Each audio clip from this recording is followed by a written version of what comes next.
Welcome all of you to the ASMEA Roundtable on Revolution, Revolt, and Reform in North Africa. The panelists before me are three contributors to a volume that has just been published by Routledge called Revolution, Revolt, and Reform in North Africa, which provides a comprehensive analysis of the events that transpired in this region in 2011.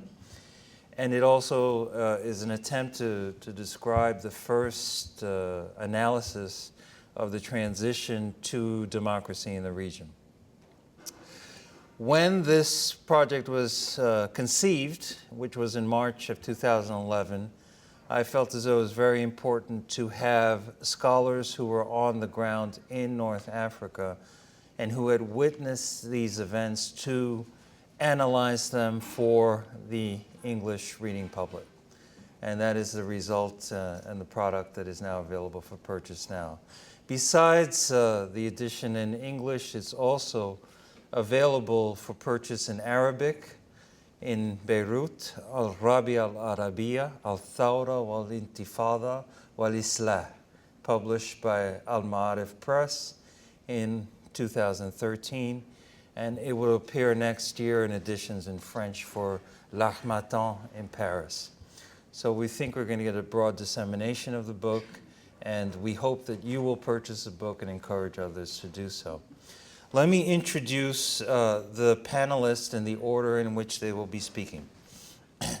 The first speaker today will be Professor Emad al-Din Shahin, who is a professor of public policy at the School of Global Affairs and Public Policy at the American University of Cairo. He has written extensively on comparative politics, public policy, Islamic law and politics, and democracy and political reform in Islamic societies. Before joining AUC, he was the Henry Luce Associate Professor of Religion, Conflict, and Peace Building at the University of Notre Dame's Kroc Institute for International Peace Studies. And before that, he was an associate professor of political science at the American University of Cairo, while also being a visiting associate professor at Harvard University and a visiting scholar in their legal studies program at the law school. So he has his PhD from Johns Hopkins and a BA from the American University of Cairo. He has published many books, including The Political Ascent, Contemporary Islamic Movements in North Africa, and he has co-edited Struggling Over Democracy in the Middle East and North Africa. He is the co-author of Islam and Democracy, which is published in Arabic, and more recently he has published with John Esposito the Oxford Handbook of Islam and Politics, and also the Oxford Encyclopedia of Islam and Politics, which will appear in March of next year.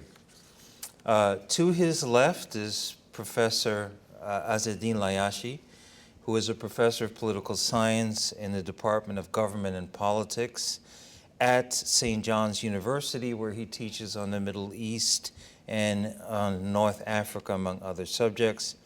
His PhD is from New York University, and his bachelor's degree is from the Institut d'études politiques from the University of Algiers. He is the president of Northeastern Political Science Association and the New York State Political Science Association.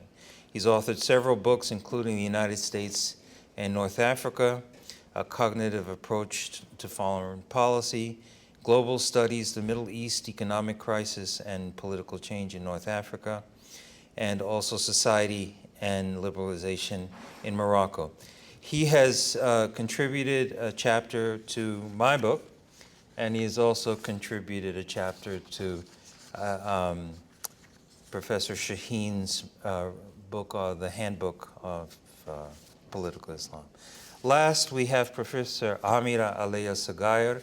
He'll be speaking in Arabic with translation being provided by my graduate student, Lotfi Zekraoui, who is a PhD candidate in the translation program at SUNY Binghamton. Professor Aleya-Sghaier is a historian.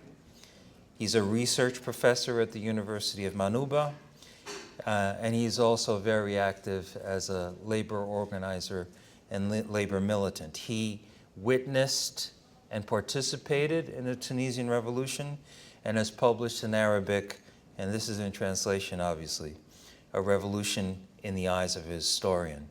He's also active as the editor of several journals, and he's appeared frequently in Tunisian newspapers, also in Tunisian television, and has appeared on Al Jazeera. So I'm proud to have them all here. I myself is Ricardo Larémont, the editor of the book. I'm a professor of political science and sociology at SUNY Binghamton, and also a senior fellow for the Atlantic Council on North Africa and the Sahel. So at this moment, I'd like to have Professor Shahin take the podium. Thanks.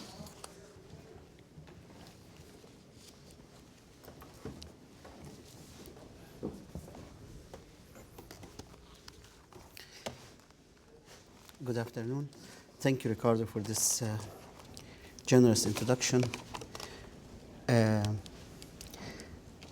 would like to say a few words about the book and the project itself very briefly, because I think it's very important, given the time and also the context in which this book was written. For me personally, this was one of the most pleasant experiences I had, and one of the most enjoyable assignments, for a number of facts, of course. First, the efficiency of Ricardo in executing this project and in finishing it. And equally important, of course, in the nature of the subject matter. We were assigned to write about the Arab Spring, the Arab uprisings, which in itself an extremely interesting, of course, topic, and also from a comparative perspective. And this is one of the rare, I think, situations where you can find this comparative dimension, not case by case, but a comparative dimension, because we were all given some kind of a guideline, and this was repeated throughout the book, which gave, of course, the book some kind of, I think, high academic value, and also a importance in terms of the comparability when it comes to events, actors, developments, and also sequences. The title, of course, the third issue was usually Professor Aleya-Sghaier is usually the first to submit his chapters. So when I read his chapter first, I said, oh my God, he's living these events. And when I started writing my chapter as well, I felt I was also in the midst of events. Like maybe in one or two incidents, I was referring to certain individuals in the chapter without mentioning their names upon the request, of course. And actually, this were incidents or events that happened and in which, maybe I took part, or they conveyed these stories to me directly and personally as they happened. So that's one, of course. So you are writing about something that you are living, which is very interesting and different from other assignments where you feel that you are really aloof from the subject matter. Having said that, of course, the title of the book itself attests to the nature of the phenomenon that we are trying to examine. I don't want to call it, of course, elusive nature, but at least mixed nature. Are we dealing with, when we talk about the uprisings, the Arab uprisings, are we dealing with revolutions? Are we dealing with revolts? Are we dealing with reforms, uprisings? Apparently, of course, in the beginning, we were talking about a sweeping Arab Spring, which, of course, was not true, did not take place. And I think most of us were aware of this, that the political landscape of the Arab world is not similar, and it's not going to produce the same results. Like the uprising, for example, in Tunisia, or in Egypt, Bahrain, Saudi Arabia early on, Yemen, Syria, Libya, and so on. Each one would have its own trajectory, process, and also consequences, because we are not dealing with the same landscape. as we were hopeful in the beginning, we relaxed, if you wish, the criteria, and many people called it revolutions. The Egyptian revolution, the Tunisian revolution, or the nice adjective, the Jasmine revolution, the Lotus revolution in Egypt, and so on. And of course, it's evident now that what we were dealing with were not actually revolutions from the purely strict academic definition of grand revolutions. We're not comparing something similar to the French Revolution or the Russian Revolution or the Chinese Revolution or whatever, but something short of that. Jack Goldstone calls it political reform. We're dealing with political reform. Uprisings, popular uprisings that are seeking political reform. So the word reform here is maybe close to the phenomenon that we are dealing with, more than really a drastic revolution to some kind of a vision. Having said that, one also feels, is that fair? Let's say I will focus on the Egyptian revolution, as we call it, the January Revolution. So is that fair, just to downgrade the description from a revolution into something else, a revolt or an uprising and so on? And whether there were some unique features that this massive uprising revealed throughout the process. Are there any unique features that can make it really more than an uprising and maybe less than a revolution? I can point to a number of things. Even if we take these features in comparison to the other revolution that took place in Egypt. Egypt witnessed several revolutions. Again, most of them are short of revolutions, as a matter of fact. If you talk about the 1882 Arabi Revolution, some people call it, it's officers' revolt, seeking, some reforms and so on. 1919 revolution was actually a popular revolution, a mass, grassroots revolution. 1952 revolution was a free officers' move, as they said it, or a coup that turned into a revolution. And then you have the January Revolution that apparently now seems to have been downgraded into some kind of, again, an upheaval that managed, or an uprising that managed to remove the head of the regime, but not do away with the entire system. It fell short of this drastic change. So what are these features? What are these unique features? One, of course, is this clear manifestation of people power. People power. I'm talking here, of course, about the January Revolution. According to the testimony of, or the statement of one of the generals of the SCAF, the Supreme Council of the Armed Forces that managed the transition in Egypt, he said that we sent choppers and airplanes and so on to see the extent of this uprising and how far it took and so on. And he said, according to him, we estimated 15 million Egyptians to have taken place throughout the country, in a kind of a sustained way. People who deal with social movements, and they compare this, of course, to Poland. Poland had 10 million demonstrators and protesters. Egypt had, at that time, 15. Now, if you include the events of June 30th, so also the number, some people said the number was 30 million. Anyway, so what I'm trying to say is this is something unique. There's this wave of a sustainable movement of people, massive movement of people through a long, relatively speaking, around long period of time. That's unique. This is unique, and again, it makes it more than an uprising and just some kind of anomic phenomenon that took place. The second important feature of this revolution, of course, was its peaceful nature. If you remember, this was adopted, like the peaceful, non-violent strategy was adopted as a strategic option for the organizers of these movements and the organizer of this revolution.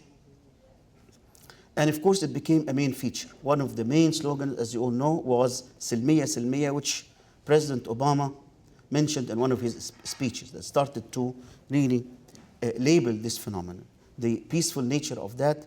And of course, there is a lot to say about this as a well calculated strategy to delegitimize the regime and the oppressive measures that the regime employs against this revolution, and also to invite, attract, entice other people, average Egyptians, to join the revolution and join the protests, which was very successful strategy. As again, of course, in the chapter, I explained the process of mobilization and how that started from a simple protest just to give hard time to the police officers during their anniversary, that actually turned into a sustained 18-day revolution or uprising in which parents and grandmothers and grandfathers joined the protesters and so on. The third is the classless nature of the revolution itself.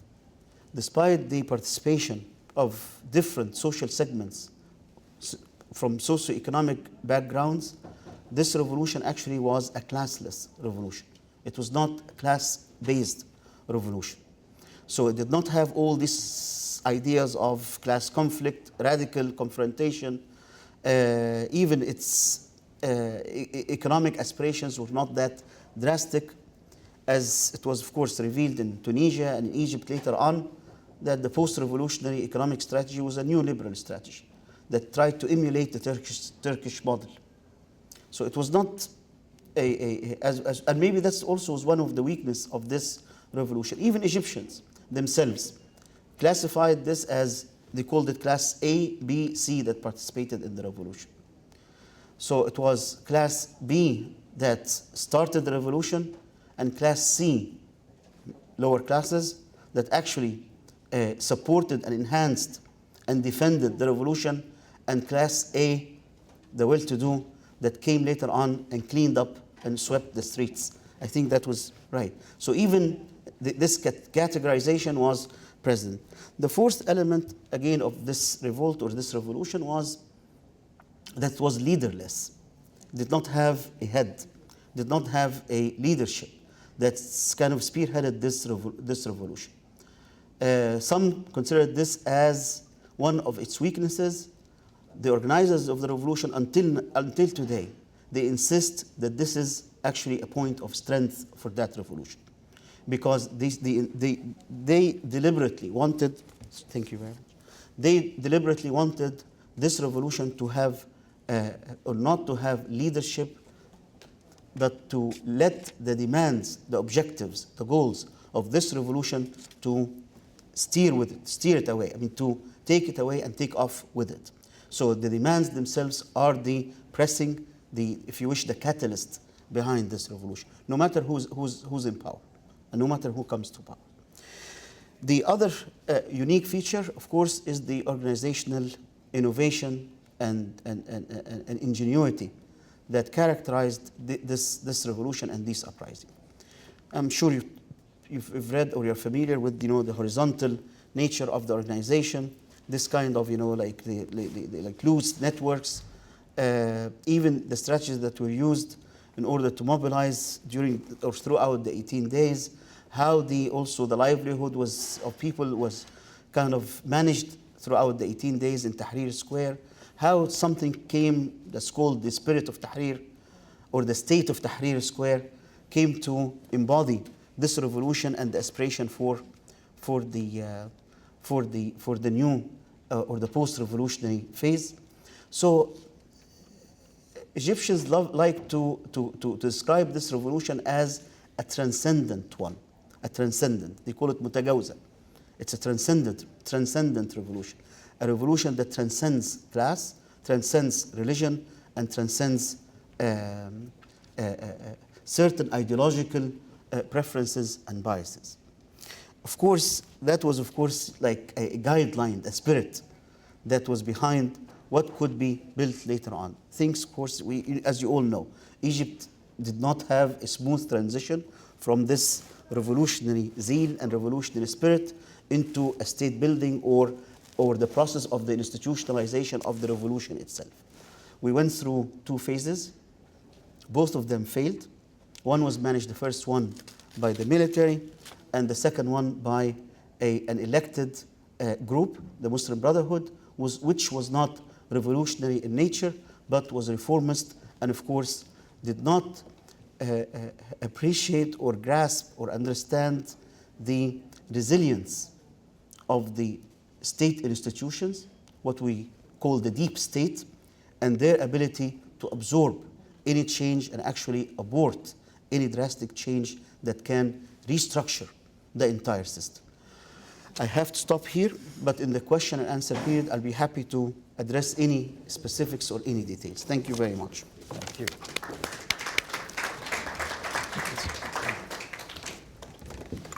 We'd like to turn the podium over to Dr. Layachi from St. John's University.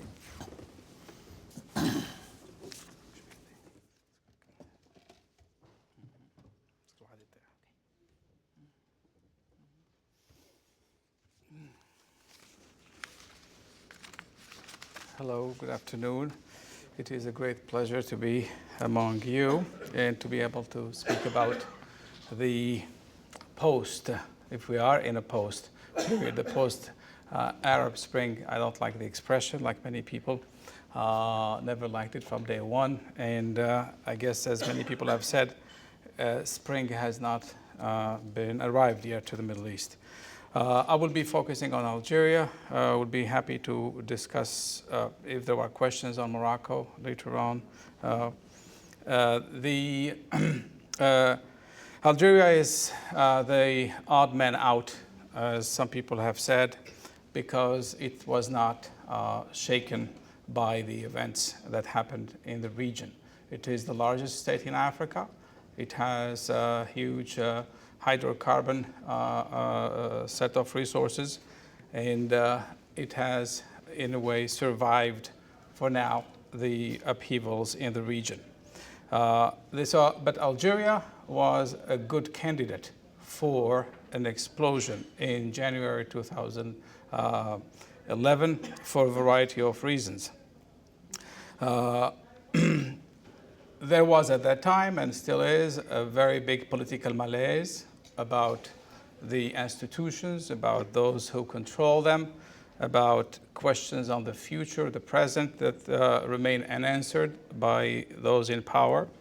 There were major economic issues. The country, yes, depends heavily on the income from hydrocarbons, 98%, but every time that the income from that resource falls, even by a few dollars, the pinch is felt, and people are afraid of what. That's something close to what happened in '88 after the drop of 40% in the oil prices led to major riots, causing 500 deaths within a few days. There is also an aging, there was an aging and still is, and disconnected leadership. A leadership that goes back to the war against France, still heading the Algerian state. There was also in January 2011 and still today a failure of a multi-party system that begun in '89. People had big hope in it that finally Algeria abandoned the one-party system and opened up to a multi-partyism, but people were quickly disillusioned by it as the system swallowed those new parties in a sense and made them absolutely useless. So people have found no means of articulating their demands through the institutions. There was also, and still is, a high level of youth unemployment. The official unemployment rate in Algeria should be around 10-11%, but then within that, the youth unemployed are probably anywhere between 35 and 40%. And corruption, especially high-level type of corruption, existed at that time, still exists today. So you have a lot of ingredients that could have caused the explosion in 2011. Plus, there is that contempt that people were offered by the authorities, what we call in Algeria the hugra, contempt by the security forces, contempt by the bureaucrats, treating people really without much respect. And that was also prevalent in Algeria. And yet, the combustible condition, the combustible environment did not ignite. And there were riots on January 5th for a few days. They lasted for a few days. They were not political riots. There was no expression for a regime change or for anybody to resign. There were demands dealing with price of things. There were rumors that the prices were going to go up on basic items, and people started rioting. And also what was happening in Tunisia was something in the minds of people that might have been an inspiration. The biggest number of injured were the policemen who tried to put out the fire without killing anybody. That was the order. And then the youth were promised right away that the prices will not go up, that it was just a rumor. So the government played the firemen again and quieted down, and it just went away. There was an attempt to start a political protest movement, peaceful. And it attempted, but it was nowhere near anything that we saw in the region.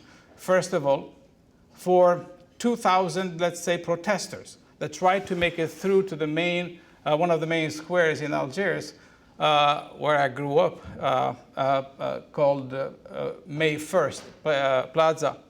There were 30,000 policemen. 30,000 policemen to stop them. They would stop them across the city so that the buses would not come, and they would control who comes into the city, the capital city, and then whoever assembles in that plaza is automatically pushed away from it or picked up for questioning. In any case, that political protest did not go far, and also those leading the protest did not necessarily have much credibility, and also the union, a major union, did not join it, or even the independent unions did not join it. There was nobody really out there, not too many people out there who were willing to jump in or to lend support for this. I will come back to why. The government announced very quickly that there will be political and economic reforms that will deal with the grievances. It decided to pump close to $200 billion in the economy, as it has done before, in the form of credit to the youth, the microcredits, in the form of paid internships, because it cannot employ them, in the form of also social works, infrastructure works that would employ at least temporarily some people just to get by. It promised constitutional reform back in 2011, and we don't still have a proposal. They keep saying it's in the works, that there will be a constitutional reform that will bring in more opening. I'm not going to use the word democracy. There was one change that they enacted, was the introduction of a quota for women in elections. And that was a marvelous thing that happened, but I don't know what's the political significance in the long term. That Algeria's parliament of 400 some people ended up with 145 women out of the last election, 2002. 32% of parliament is made of women.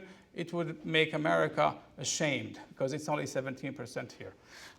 So that was a major thing, but the political significance of that remains to be seen. There were promises to reform the media law or laws. They did reform it, by the way, but making it even harder for journalists to work. And then there was also a reform on political parties and political associations and NGOs, associations in general, made it also a little bit more difficult for them to operate. So one wonders, where are the reforms? The 2002 elections, parliamentary elections, confirmed the conservative trend in Algeria and the status quo, because the National Liberation Front, this goes back to 1954, along with the newborn 1995 party, the RND, the National Rally for Democracy, pro-government, managed to win big, and therefore they are the only alliance in parliament supporting the government. The Islamists used to be part of the pro-government alliance in parliament, coalition in parliament. Now they were out because the Islamists did very, very poorly in the last elections. And that's exactly where the powers that be in Algeria wanted them to be. But after having co-opted them, after having allowed the moderate, peaceful Islamists to rise, then they let them have it, and they let them also become as unpopular as the other parties, opposition parties, and then see them lose so badly, even the many seats that they used to have. So today, there is a prevalent apathy among people towards the political system, towards elections, very low level of participation in the 30s or even the 20%, mistrust of anything that's related to the state. There were daily riots.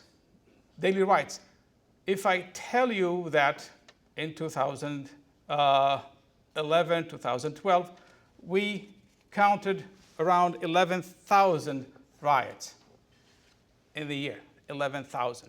There was no single day where there were no riots in towns and villages and also big cities around the country. And that's the way people have found they could get their demands responded to.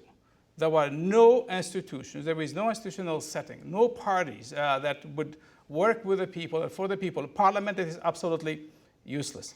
And so rioting gets the attention because government does not want this to become bigger and gets a response automatically. Whether it is about water shortages, whether it's about housing, whether it is any issue that people may face. So why no spring in Algeria? Beyond the policy of buying social peace with hydrocarbon money, other important factors have contributed to preventing Algeria from exploding in 2011. Algeria had already experienced its own spring, I'm using the quotation mark, in the late 80s, when popular protests and riots led to instability. The upheaval, however, failed to bring down the regime, but it softened it somewhat, softened the authoritarian rule somewhat, but without doing away with it. Of course, this was at a cost of 200,000 people dead in a bloody 10-year war. Very, very nasty war in Algeria for 10 years. Then the, therefore, decade-long traumatic war that started in '92 and ended at the end of the 90s, early 2000, was a factor that is still in the minds of people. And are people willing to relive that? No. So Algeria also has been engaged in gradual political reforms, even though their values are not that great. So for more than a decade, these reforms did not affect the authoritarian nature of the system, but they set it apart from the much harsher authoritarian rule that existed in Libya and Tunisia, for example. The Algerians also enjoyed relative political freedom in relations to the neighbors. But high youth unemployment, increasing living costs, and wide-scale corruption made them disillusioned and resentful. However, this was not enough to bring about mass revolt. I have 3 more points, and I will, sorry. And then another point, why now revolt? The Algerian security forces have in the past fired upon and killed unarmed protesters, young people, with live ammunition, and tortured them by the hundreds, if not the thousands. People fear the troops, that the troops would shoot again if there was a perceived high risk to instability in the country. Then there is no single individual among the governing elite in Algeria to hold responsible. The president, nobody thinks that the president is responsible for the situation. Why? Because in Algeria, power has always been spread among invisible people who are not upfront. You have the facade, which is the official, formal state leadership, but not necessarily those who wield power. So there is nobody to hold responsible for people's grievances, and pain among the civilians who are the face of the government with limited authority. Any struggle against the system would therefore need the blessing of the military. They call the dark heart of le pouvoir, as it is called, or need therefore to be need the blessing of the military, because sometimes they might want a change to happen, or they have to be willing to face the army's proven capacity to repress serious challenges. And finally, there is the absence of a solid, united opposition front with critical mass to summon a nationwide movement against the regime. Additionally, the opposition has so far failed to articulate clear goals and overall reforms for the country. Nobody really has come up with a plan, sticking instead with vague denunciations of the equally hazy le pouvoir. And the latest factors, more recently, that have been preventing this explosion is the messy situations in Libya, Egypt, Syria, and Tunisia to some extent, where the government has been saying, is this what anybody wishes? And so using the turmoil in neighboring countries as something, as a route not to pursue, because people have already gone through that, and therefore this turmoil around in the region has been working, therefore, in the interest of the status quo in Algeria. Thank you. Thank you. Thank you, Professor. We'd like to hand the mic over to Professor Aleya-Sghaier from Tunisia. Thank you very much. I'm sorry to speak in Arabic because I'm not sure to explain my idea in English. I want to say thank you at ASMEA to invite me at that conference. Yes. إذن عنوان المداخلة الانتقال الديمقراطي معطل في تونس. So I would like to talk about the democratic transition too slow in its process. تونس كما تعلمون بدأت الربيع الديمقراطي. So the democratic spring has already started in Tunisia. كثير من الأمل لدى التونسيين ولدى العرب وغير العرب. And a lot of Tunisians had hopes that these changes, that these movements bring change. وأنا بتواضع يمكن أن نتحدث عن هذا الموضوع بصفتي أكاديمي وبصفتي ناشط بتواضع كذلك في هذا المسار. I would like to talk about this topic as an academician, as an activist. المسار التحول الديمقراطي كان في تونس اللي هو من الشروط المفروض أن ينجح. So when we look at conditions of the democratic transition, one would expect that this transition would be successful. الشرط الأول كان مشاركة التونسيين في كامل البلاد في هذا المسار. So the first condition was the participation of the Tunisian youth in this movement. وخاصة الشباب تونس. Mainly the Tunisian youth. الشرط الثاني اللي كان المفروض أن ينجح هذا المسار هو أن النخبة السياسية توصلت إلى إجراء انتخابات في 23 أكتوبر 2011 23 أكتوبر 2011. And the second one was that the political elite managed to organize elections on the 23rd of October. وهذه كانت أول انتخابات تقريبا ديمقراطية في تاريخ تونس السياسي. And this was the only democratic elections in Tunisia. وكان الأمل الكبير لبناء ديمقراطية فعلية في البلاد في تونس. And there was a hope to build a democratic regime in Tunisia. والقطع مع نظام الاستبداد الذي عرفته تونس منذ استقلالها سنة 1956. And put an end to the authoritarian regime that Tunisia has witnessed since its independence.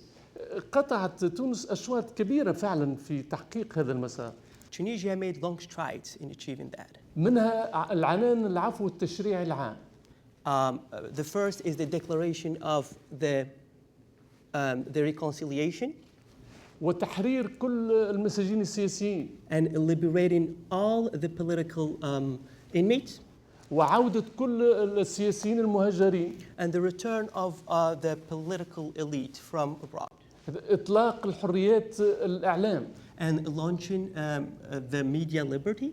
عشرات العناوين الصحفية ظهرت And media started spreading these news.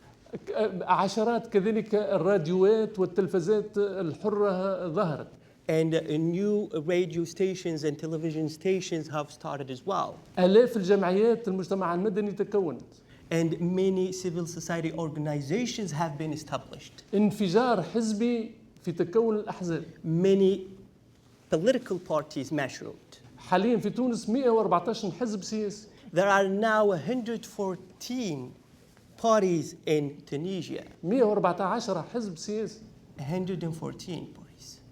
لكن بعض الأحزاب فيها 4 أو 5 Some of the parties contain only 5 or 4 members.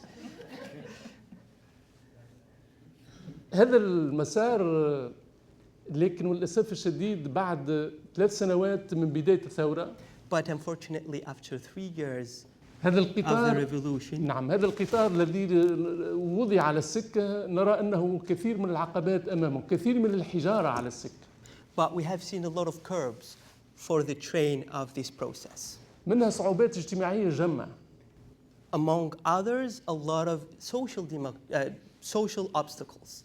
هنالك ضغط كان في عهد بن علي على المطالب الاجتماعية انفجر And there has been a pressure during the regime of Ben Ali that have exploded. هنالك مطالب أخرى أيضا في مستوى القوانين الاجتماعية There were also demands in terms of legal aspect. لكن الإشكال الأكبر كان على المستوى السياسي But the main problem was the political one. تمثل في ماذا؟ أن الترويكا أي 3 أحزاب التي أخذت السلطة بعد انتخابات المجلس التأسيسي Consistent in the troika that took power after the revolution, الحزب الديني الحزب الإسلامي حزب النهضة the Islamist party and Nahda party, والحزبين اللائكيين أي حزب المؤتمر وحزب التكتل and the 2 other parties that of laic aspect, secular aspect. يس المفروض أن هذه الأحزاب حسب قانون الذي أدى لانتخابهم أن في ظرف سنة تضع دستورا لتونس. And they were supposed to draft a constitution just in 1 year. نحن الآن في السنة الثانية بعد الانتخابات أكتوبر 2011 ولم يتحقق بناء هذا الدستور.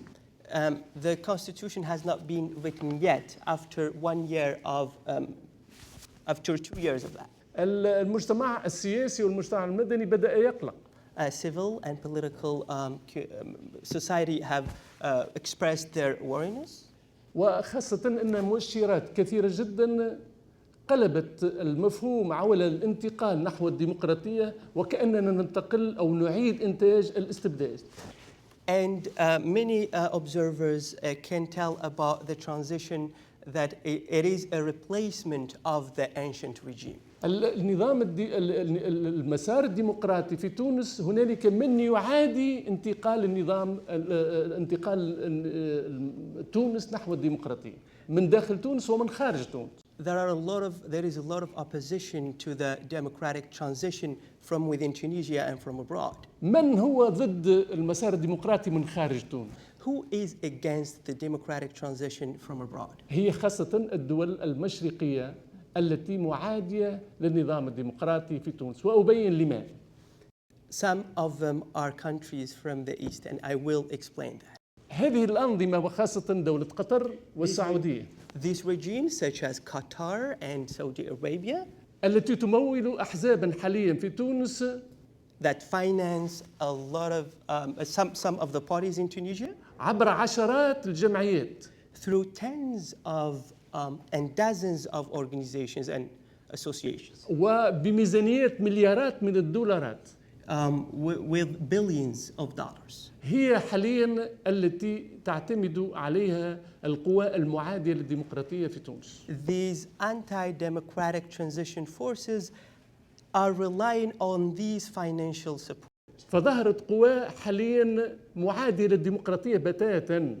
A new force has emerged that is anti-democratic, رافضة للديمقراطية بتاتا. rejecting any type of democratic process. مثل حزب التحرير. Just like the Tahrir Party, مثل التنظيمات الأخرى المنتظمة فيما يسمى بأنصار الشريعة.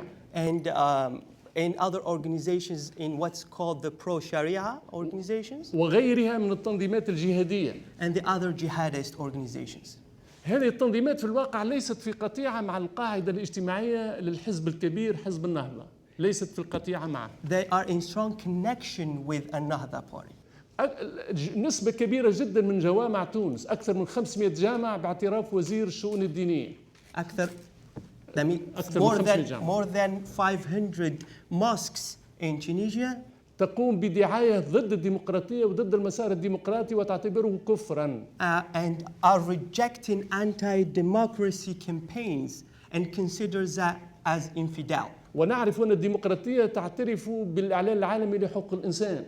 And we know that democracy recognizes the human rights. هم يعتبرون الإعلان العالمي لحقوق الإنسان والمواثيق الدولية اعتبار بالغرب وكفر كذلك. They consider international charts and human rights as infidel as well. كذلك القوانين والمواثيق الدولية المعترفة بتساوي الجنسين بين المرأة والرجل يعتبرونها كفرا. And they reject any form of equality in term gender equality. خلاصة الأمر أن هناك تنظيمات حاليا تعتمد العنف. And to wrap up, there are now organizations that support violence وترهب المعارضين. and to any type of opposition. ولأول مرة في تاريخ تونس And for the first time in the history of Tunisia, يقع اغتيال سياسي لزعيمين سياسيين. Two events of political assassinations took place in Tunisia. ولأول مرة في تاريخ تونس And for the first time in the Tunisian history. تصبح قاعدة للقاعدة. And Tunisia is harboring Al-Qaeda. القاعدة نعم. لكن الأمل ما زال قائم. But there is hope. على شرط Under the condition of الدول التي في علاقة مع تونس الدول الديمقراطية. any country in connection with Tunisia, إن كانت الولايات المتحدة الأمريكية. whether that the United States, إن كانت الدول الأوروبية. Europe, or from the European Union, أن تدعم بصدق التحول الديمقراطي. they need to support the democratic transition. لكن كذلك أيضا الأمل القائم لأن تونس لها من الحيوية في تاريخها. And there is hope also because Tunisia is witnessing a lively environment. من المجتمع المدني. Among others, the civil society. ونخبة مستنيرة. And an elite. وإرث تركه الزعيم بورقيبة. A heritage from the leader Bourguiba. هذه كلها عوامل تجعلنا نأمل أن الطريق صعب لكن سننتصر. This makes us believe that there is a long way, but we will succeed. نعرف أن طريق الحرية مملوء بالمصاعب. We are aware that the path to freedom is full of obstacles. ونعرف أن كل الثورات في العالم ليست مضمونة النجاح. And we know that revolutions don't guarantee a change and they cannot be necessarily successful. لكن ما نعرفه أيضا But what we know also أن لنا إرادة أن ننتصر. that we do have willingness to succeed ونبني نظام آخر ديمقراطي في تونس. and build another regime that is democratic. Thank you very much.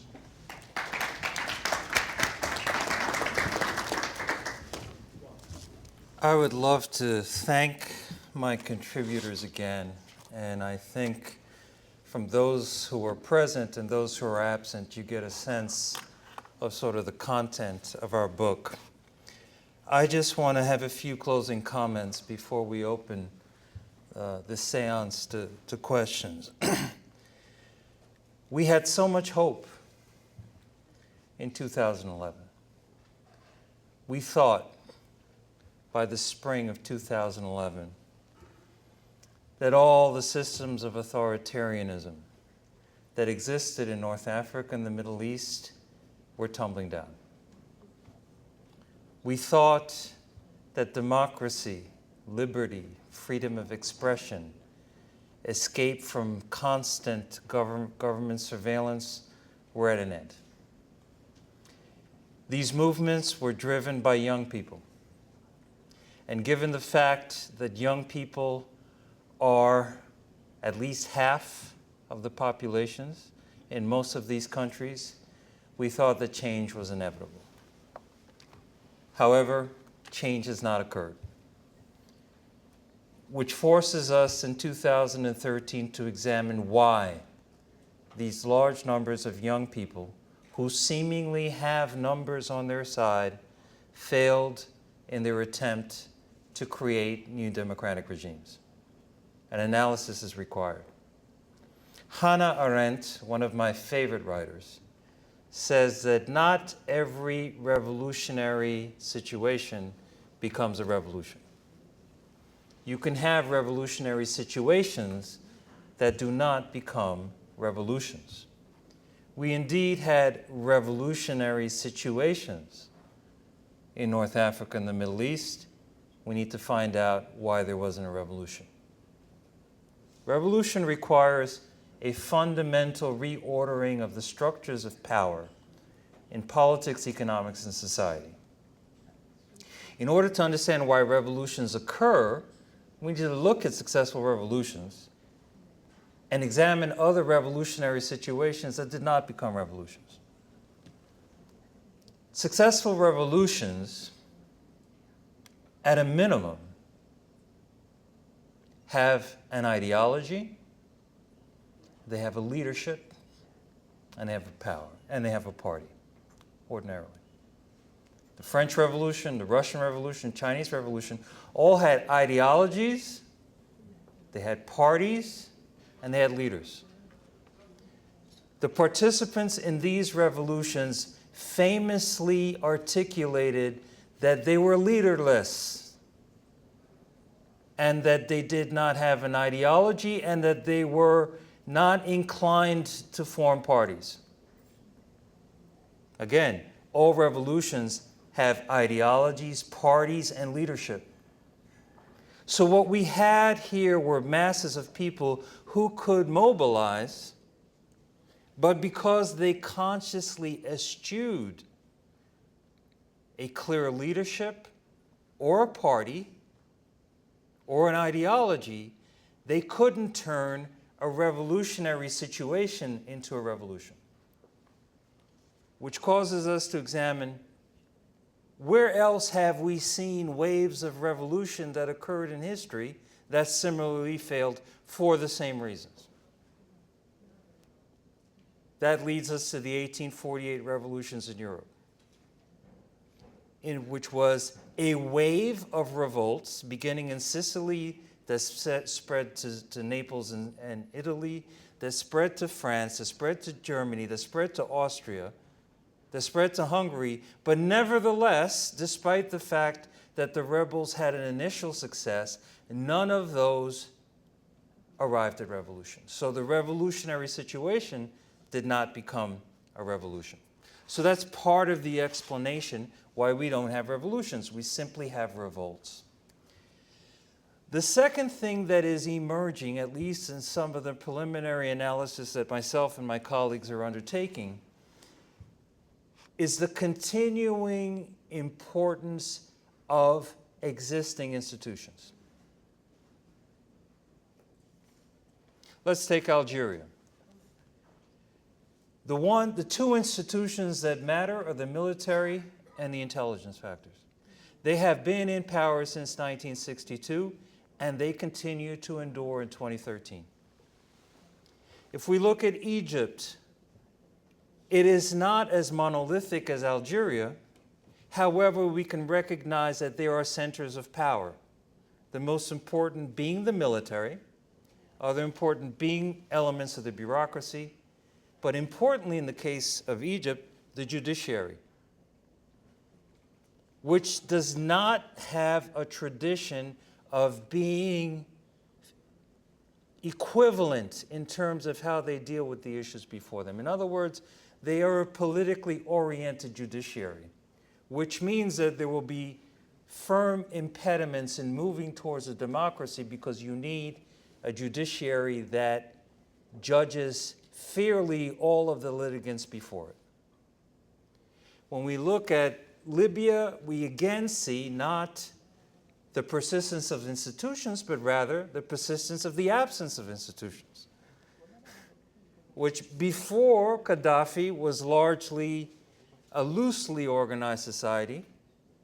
Under Gaddafi became, under his green book and his form of leadership, a kind of government that was ambiguously defined, so that when he went away, we now have a situation in Libya where, because of the lack of, well, you can't say lack of institutions, because of the existence of ambiguously articulated institutions, the new people who have taken over cannot easily move to creating new institutions. Of course, when we go to Morocco, we have the stability of the monarchy, which has been existent both in the colonial period and the post-colonial period, and institutions, again, are thriving there. And then lastly, coming to Tunisia, we have the departure of a leader, but however, the continuation of a bureaucracy created by Bourguiba and Ben Ali that is still being controlled by those who had created those institutions. We also have forces for democratic change, like the Judges Association and the Lawyers Association, who function to move the process forward with regard to democratization. We also have the important labor unions, the UGTT, which is always there, vigilantly moving the democratic process forward. So one of the things that we're seeing now in 2013 is the failure of the youth to organize themselves ideologically or in terms of leadership and in terms of parties, but we also see the continuation and the vibrancy of colonial and post-colonial institutions that have a life of their own. This then gives us an opportunity to examine how we can think about how the future will articulate itself. So this brings me to my last point, and that is, can the world system survive the implosion of the state in the Middle East and North Africa? Algeria has not yet imploded, but it's sclerotic. It's a geriatric leadership. The leaders in place now are the same who were there in 1962. Can the system continue to exist under the control of the military and the intelligence? Perhaps it can. More concerning is clearly Egypt. The army has embarked on a plan of repression of the Islamists who, when elections were held, gained about 50 to 52% of the vote. They probably enjoy less of the support of the people now. It's probably descended to 40 or 38%, but that's nevertheless an important part of the populace. And the army is convinced that it can repress these folks. If that is the case, it will probably take a minimum of 5 years, or more likely 8 to 10 years for that to occur, which means that the largest and most populous country in the region will lose 10 years of economic growth, with necessary repercussions for Gaza, for Sinai, for Libya. The region cannot afford for Egypt to pursue that path for 5 to 10 years, but I think that's what we are most likely to see. And then, of course, in Syria, we have an ongoing civil war that has claimed 120,000 deaths, something on the order to 3 or 4 million refugees, which are going to have negative repercussions for Libya and for Jordan. And then lastly, we have Iraq, which is in the midst of a continuous civil war because of our military, the United States military misadventures in the region. So it's an entirely chaotic situation. The question remains, can the world system sustain it? It may. particularly for the United States. We may be able to walk away from some of the catastrophes that we have created. And that is because of the discovery of natural gas in the United States, the discovery of shale oil in Canada, an increasing beneficial relationship with Mexico, and the discovery of an enormous oil field off of Brazil. We are less reliant upon the Middle East than ever, which means that the Middle East and North Africa may be even pushed further into the semi-periphery and periphery of our concerns.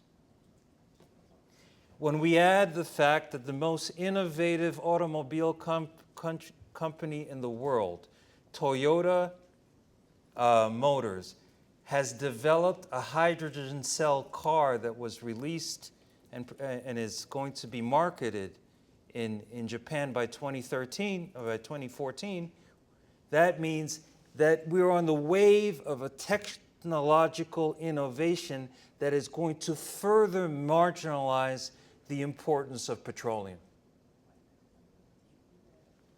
The internal combustion engine has been in operation since 1898 to 1903 when it was discovered by Daimler, and we're on the verge of a new age of technological innovation. So if we take these trends together, the world system may be able to sustain letting these crises continue.